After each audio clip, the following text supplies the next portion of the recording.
आज हम कक्षा 10वीं में अध्याय 6 जैव प्रक्रम जीव विज्ञान का ये पोर्शन है, उसके बारे में अध्ययन करेंगे। जैव प्रक्रम मतलब जीवितों में होने वाली क्रियाएं जो भी होती हैं। तो आपने चारों ओर देखा ना, निर्जीव और सजीव में क्या अंतर होता है। तो जैव प्रक्रम में सम्मिलित रूप से वो सभी प्रक्रम जो अनुरक्षण का कार्य करते हैं, जिससे कि जीवों में वृद्धि होती है, जीव विकास करते हैं, अनुरक्षण का कार्य करते हैं, वे सारे प्रक्रम क्या कहलाते हैं? जैव प्रक्रम। तो यहाँ पर हम 4 प्रक्रमों के बारे में पढ़ेंगे: पोषण, उत्सर्जन, श्वसन, वहन या परिवहन। पोषण जो कि हम भोजन ग्रहण करते हैं, शरीर में वृद्धि होती है। उत्सर्जन, श्वसन, और इन सब का उत्सर्जन मतलब व्यर्थ पदार्थों को हम शरीर से बाहर निकालते हैं। श्वसन मतलब सांस लेना, जिससे कि ऑक्सीजन गैस लेते हैं, CO2 निकलती है, शरीर में ऊर्जा उत्पन्न होती है। और अगला पॉइंट है वहन या परिवहन। पूरे शरीर में हम किस प्रकार भोजन को, ऊर्जा को पूरे शरीर में हम कैसे पहुंचाते हैं। तो हमारा पहला पॉइंट होगा पोषण। तो पोषण क्या है? ऊर्जा के स्रोत और भोजन को जब हम शरीर के अंदर क्या करते हैं, ग्रहण करते हैं, तो वो कहलाता है पोषण। वो भोजन जिससे हमें ऊर्जा प्राप्त हो सके। तो पोषण 2 प्रकार का हो सकता है: स्वयं पोषी पोषण और विषम पोषी पोषण। तो पहले आप जीव समझ गए ना, जीव में हरे पौधे भी आएंगे और जंतु भी आएंगे। तो स्वपोषी मतलब जो अपना भोजन स्वयं बनाते हैं, हरे पौधे और कुछ जीवाणु होते हैं। विषम पोषी मतलब जो अपने भोजन के लिए दूसरों पर निर्भर होते हैं, वो हैं विषम पोषी। जैसे हम लोग, जंतु या फफूंद होती है, इसको फंजाई भी बोलते हैं, ये कवक जगत का है। तो अब हम एक एक के बारे में पढ़ेंगे। स्वपोषी पोषण जो अपना भोजन स्वयं बनाता है। तो इसका एक बहुत बढ़िया उदाहरण अभी पहले दिया, हरे पेड़ पौधे और कुछ बैक्टीरिया भी होते हैं। तो हरे पेड़ पौधे जब अपना भोजन बनाते हैं तो इस क्रिया को बोलते हैं प्रकाश संश्लेषण। तो पौधे बाहर से, ये बाहर है, बाहर से कार्बन डाइऑक्साइड व जल लेते हैं, CO2 गैस और H2O लेते हैं। ये कार्बन डाइऑक्साइड उनको वायुमंडल से मिलती है और जड़ों से वो जल ले लेते हैं। सूर्य का प्रकाश उनको प्रकृति से मिलता है, क्लोरोफिल उनकी पत्तियों में पाया जाता है। ये सारे घटक, कहना चाहिए, ये पौधे के लिए कच्चा माल है। कच्चा माल मतलब जो हमें आसानी से प्राप्त हो। इनकी उपस्थिति में ये अपना भोजन स्वयं बनाएंगे। तो इस क्रिया को क्या बोलेंगे? प्रकाश संश्लेषण। और ये क्रिया हरे पेड़ पौधों में ही होती है। आप देखिए, इस क्रिया को एक समीकरण के रूप में लिखा हुआ है: carbon dioxide, CO2 plus H2O पानी, क्लोरोफिल सूर्य का प्रकाश। इनका कोई सूत्र नहीं है, तो ये लाइन के ऊपर लिख दिया है। ग्लूकोज बनता है, ये भोजन ग्लूकोज के रूप में बनता है, कार्बोहाइड्रेट का एक रूप है, C6H12O6। और ऑक्सीजन गैस उत्पन्न होती है और जल उत्पन्न होता है। यह ऑक्सीजन गैस वायुमंडल में छोड़ दी जाती है। तो हम कह सकते हैं प्रकाश संश्लेषण के द्वारा भोजन का निर्माण भी होता है, साथ में ऑक्सीजन गैस भी उत्पन्न होती है जो वायुमंडल में निकाल दी जाती है, और इससे वायुमंडल हमारा शुद्ध होता है, ये पर्यावरण में मिल जाती है। तो प्रकाश संश्लेषण में प्रकाश ऊर्जा, सूर्य से जो ऊर्जा है वो क्लोरोफिल द्वारा अवशोषित कर ली जाती है। तुम्हें मालूम है कि सभी को कि ऊर्जा का रूपांतरण हो जाता है। तो प्रकाश ऊर्जा को क्लोरोफिल ग्रहण करता है और उस ऊर्जा को, दूसरा पॉइंट देखिए, रासायनिक ऊर्जा में बदल देता है। और ये जो जल के अणु हैं, ये भी हाइड्रोजन और ऑक्सीजन में टूट जाते हैं। तीसरा पॉइंट है कार्बन डाइऑक्साइड का कार्बोहाइड्रेट में अपघटन। ये जो कार्बन डाइऑक्साइड है, ये ग्लूकोज, ये कार्बोहाइड्रेट के रूप में क्या हो जाती है? बदल जाती है। इसके बाद हम देंगे विषम पोषी पोषण होता है, जो कि मनुष्य, विषम पोषी मतलब जो अपने भोजन के लिए हम दूसरों पर निर्भर रहते हैं। तो अभी हम प्रकाश संश्लेषण पढ़ रहे थे, उसमें जो हरित लवक है क्लोरोप्लास्ट में एक वर्णक पाया जाता है हरित लवक, तो उसकी उनमें ही क्षमता होती है कि वो सूर्य के प्रकाश को ग्रहण कर सकें। तो ये हरे रंग के एक कोशिकांग होते हैं, कक्षा 9वीं में आपने पढ़ा है पादप कोशिका में, इनमें क्लोरोप्लास्ट पाया जाता है।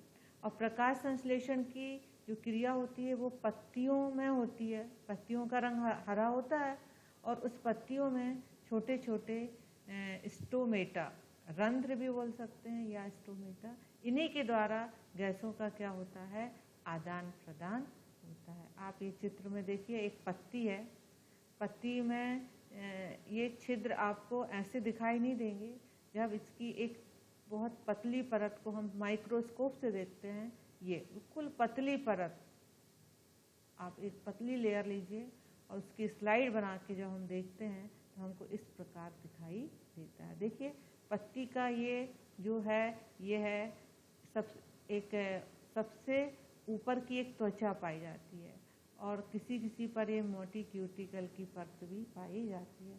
देखिए आप कोशिकाएं, ये आपको कोशिकाएं दिख रही हैं, इसमें ये जो गोल दिख रहे हैं ये हरित लवक हैं, ये केवल पादप कोशिका में होता है और बीच बीच में एक खाली स्थान है। और आप देखेंगे कि ये छेद है ये निचली सतह पर, और ये जो कोशिकाएं हैं तो ये इस दरवाजे के समान है, इनको हम द्वार कोशिकाएं बोलते हैं, ये और ये द्वार कोशिकाएं। तो यहाँ से ही ये ऑक्सीजन और कार्बन डाइऑक्साइड का आदान प्रदान होता है। तो इस प्रकार जो गैसों का आदान प्रदान होता है वो रंध्र या स्टोमेटा के द्वारा होता है। और ये जो कोशिकाएं हैं, ये द्वार कोशिकाएं, ये क्या करती हैं, इस छिद्र को खुलने और बंद होने पर कंट्रोल करती हैं। सूर्य के प्रकाश की उपस्थिति में प्रकाश संश्लेषण की क्रिया होती है, छिद्र खुल जाते हैं। रात के समय सूर्य का प्रकाश नहीं रहता है तो प्रकाश संश्लेषण की क्रिया नहीं होती है, तो ये छिद्र बंद हो जाते हैं। तो ये द्वार कोशिकाएं, ये जो रंध्र है को नियंत्रण करती हैं खोलने और बंद करने में। तो कब खुलेगा और कब बंद होगा, तो जब द्वार कोशिकाओं के अंदर जल आता है तो ये फूल जाती हैं और रंध्र खुल जाता है, और जब जल इनका निकल जाता है तो इनका स्फीति दाब कम हो जाता है, तो ये सिकुड़ जाती हैं और छिद्र क्या हो जाते हैं, बंद। यहाँ देखिए आप एक रंध्र स्टोमेटा, जो एक स्टोमेटा है उसको देखिए यहाँ, ये है द्वार कोशिकाएं, ये और इस प्रकार ये रंध्र है और ये इसमें ये हरे रंग के हरित लवक ये पत्तियों में पाए जाते हैं।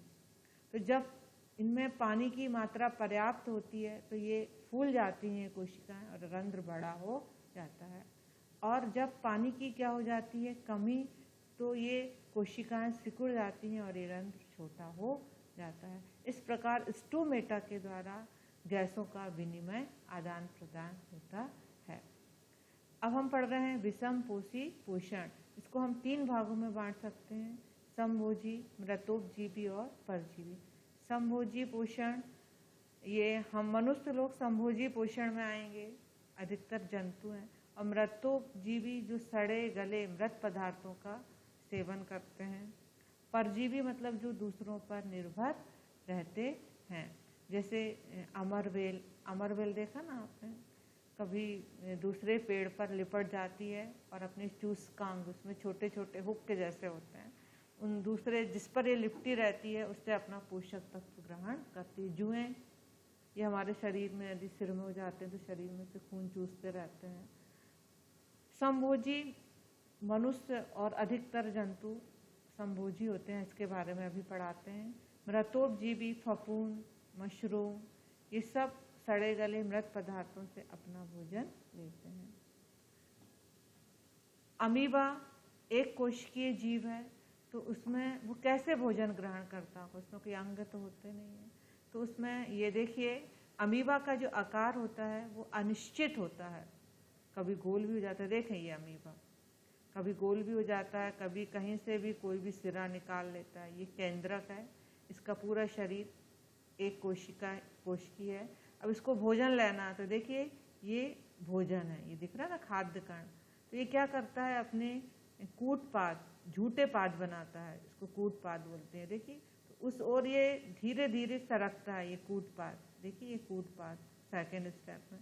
और भोजन को क्या कर लेते हैं, ये घेर लेते हैं और इस प्रकार कूट पादों के द्वारा ये भोजन उसके शरीर के अंदर चला जाता है। और जब ये चला जाता है तो वहाँ एक रसधानी या खाद्य रिक्तिका बन जाती है, रसधानी, और इस प्रकार पोषण शरीर के अंदर चला जाता है। और व्यर्थ पदार्थ भी इसी प्रकार शरीर से बाहर निकाल दिए जाते हैं। इस प्रकार अमीबा में ये जो भोजन ग्रहण किया जाता है वो एंडोसाइटोसिस विधि के द्वारा किया जाता है।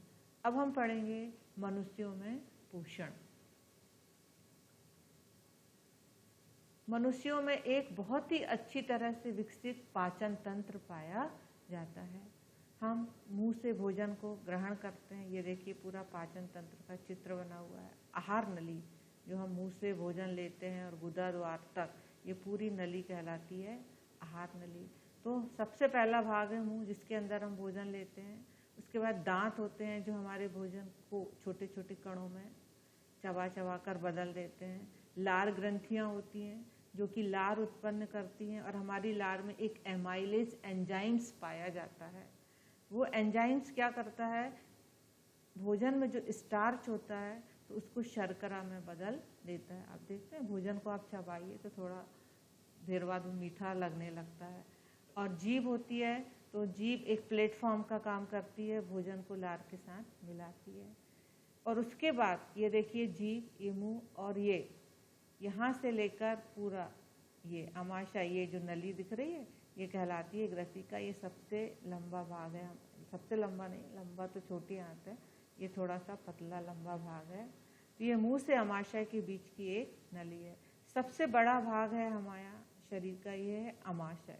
ये यहाँ पर पाचक ग्रंथियाँ बहुत सारे रसों को निकालती हैं और हमारे भोजन का पाचन होता है। तो ये आमाशय, इसको जठर भी कहते हैं। यहाँ जठर ग्रंथियों से, जठर यहाँ पर ग्रंथियाँ हैं छोटी छोटी, इनसे ये निम्न पदार्थ उत्पन्न होते हैं। HCl हाइड्रोक्लोरिक अम्ल उत्पन्न होता है जो कि वहाँ के माध्यम को अम्लीय बनाता है। प्रोटीन पाचक एंजाइम पेप्सिन होता है, म्यूकस होता है, श्लेष्मा, ये सब यहाँ पर आमाशय में उत्पन्न होते हैं। इसकी रचना एक बार बता देते हैं। ये डायफ्राम है, ये बहुत बड़ी ग्रंथि है, यकृत, इससे पित्त रस निकलते हैं।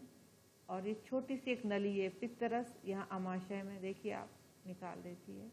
एक ये यकृत, ये छोटी सी एक पत्ती जैसी ग्रंथि है अग्नाशय, इससे भी रस निकल के इस पाचक नली में आ जाते हैं। ये मुड़ी हुई है छोटी आंत, ये बहुत मुड़ी हुई है, इसको आप फैलाएंगे तो करीब 10 मीटर भी हो सकती है। और ये हिस्सा है बड़ी आंत।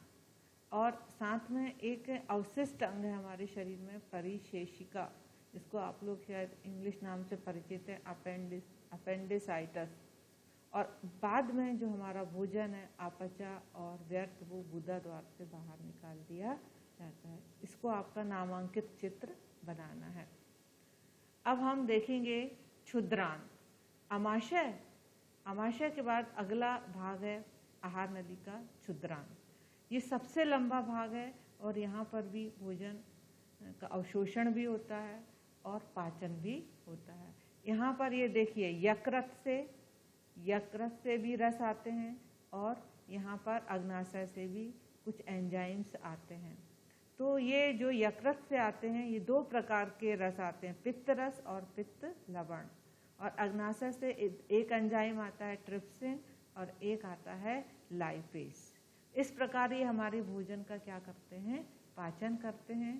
कार्बोहाइड्रेट हमारे भोजन में है, वो अंत में किस में बदल जाएगा, ग्लूकोज में। प्रोटीन लेते हैं हम भोजन में, आप दूध लेते हो, दाल लेते हो, अंडे लेते हो, ये सब प्रोटीन के स्रोत हैं। ये पचकर अंत में किस में बदलेगा, अमीनो अम्ल में। और जो वसा है वो 2 भागों में बढ़ जाता है, वसीय अम्ल और ग्लिसरॉल। अब भोजन का जो अवशोषण है, अभी तो भोजन पच गया, पचने के बाद भोजन का अवशोषण है, मतलब भोजन इतना पतला हो जाता है पानी जैसा, उसमें सारे पोषक तत्व मिले हुए रहते हैं। तो ये छोटी आंत की भित्ति के द्वारा शोषित कर लिए जाते हैं। अब जो छोटी आंत होती है उसमें बारीक बारीक ऐसे बाल जैसी रचनाएं पाई जाती हैं, जिन्हें हम विलाई या दीर्घरोम कहते हैं। ये क्या, इनसे रुधिर कोशिकाएं, रुधिर वाहिकाएं जुड़ी हुई रहती हैं, वाहिकाएं, और इस प्रकार ये भोजन को अवशोषित कर लेती हैं और शरीर की प्रत्येक कोशिका में भेज देती हैं। और पूरा भोजन हमारा कोशिका में जाता है। आप कोशिका की रचना 9th में पढ़ चुके हो। कोशिका में माइटोकॉन्ड्रिया होता है, वहाँ ऊर्जा उत्पन्न होती है, माइटोकॉन्ड्रिया में इकट्ठी हो जाती है और वो ऊर्जा हमारे शरीर का क्या करती है, विकास करती है। और उसके बाद आता है बड़ी आंत, जिसमें बिना पचा भोजन आता है। और यहाँ पर भी यदि हमारे भोजन में पानी है तो ये वहाँ पर भी जो दीर्घ रोम होते हैं वो जल को सोख लेते हैं और अंत में व्यर्थ पदार्थ हमारे शरीर से बाहर निकाल दिए जाते हैं। तो इस प्रकार हम देखते हैं कि ये पोषण वाला चैप्टर खत्म हो गया है। तो इसमें कुछ महत्वपूर्ण प्रश्न हैं कि स्वपोषण और विषम पोषण में अंतर बताइए और पाचन तंत्र का आप नामांकित चित्र बनाइए। धन्यवाद।